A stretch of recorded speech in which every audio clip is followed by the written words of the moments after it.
மாமி கரத்தை பிடித்து தூக்கினார்.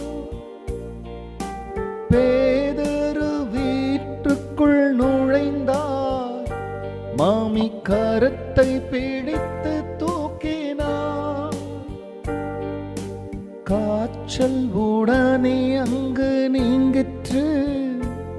அவள் கர்த்தர் தொண்டு செய்து மகிழ்ந்தார்.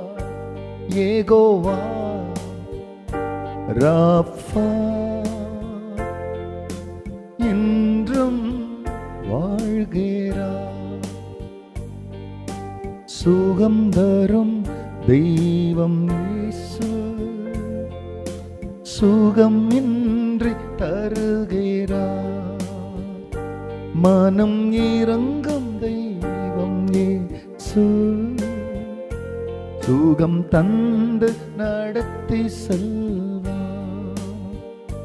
மனம் இறங்கும் தெய்வம் இயேசு சுகம் தந்து நடத்தி செல்வார். கர்த்தருடைய பரிசுத்த நாமத்திற்கு மகிமை உண்டாவதாக. ஆண்டவராக இயேசு கிறிஸ்துவ நாமத்தில் வாழ்த்துக்கள். கிருபையும் சமாதானமும் உங்களுக்கு பெருகுவதாக.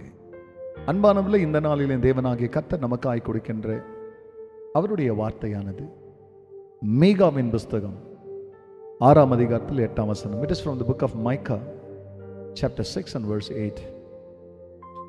மனுஷனே, நன்மை இன்னதென்று அவர் உனக்கு அறிவித்திருக்கிறார். நியாயம் செய்து இரக்கத்தை சிநேகித்து உன் தேவனுக்கு முன்பாக மனத்தாழ்மையாய் நடப்பதே அல்லாமல் வேற எண்ணத்தை கர்த்தர் உன்னிடத்தில் கேட்கிறார்.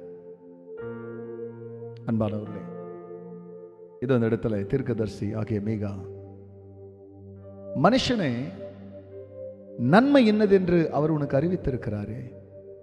நன்மைனா என்ன உனக்கு தெரிவிச்சிருக்கிறார். அப்படின்னா எது நன்மைன்றார்னா, நியாயம் செய், இரக்கத்தை சிநேகி.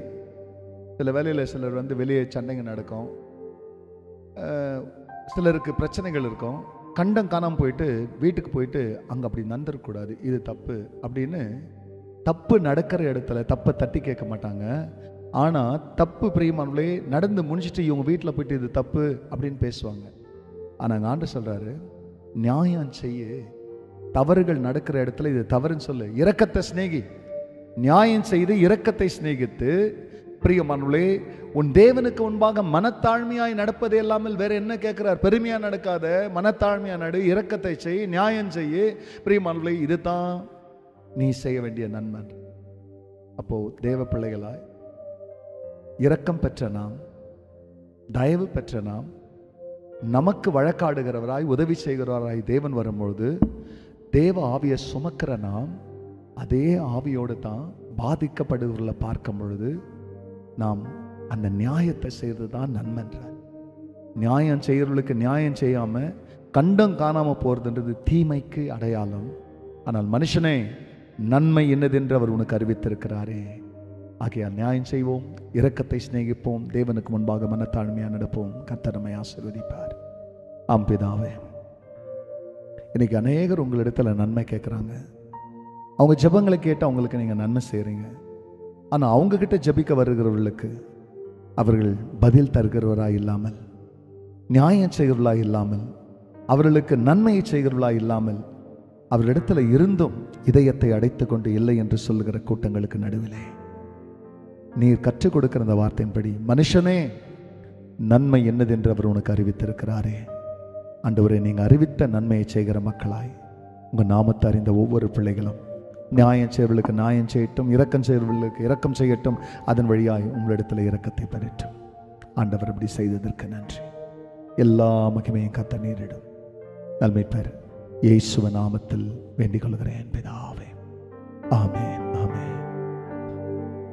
மனம் இறங்கும் தெய்வம் இயேசு சுகம் தந்து நடத்தி செல்வார். God bless you, church. Have a blessed day.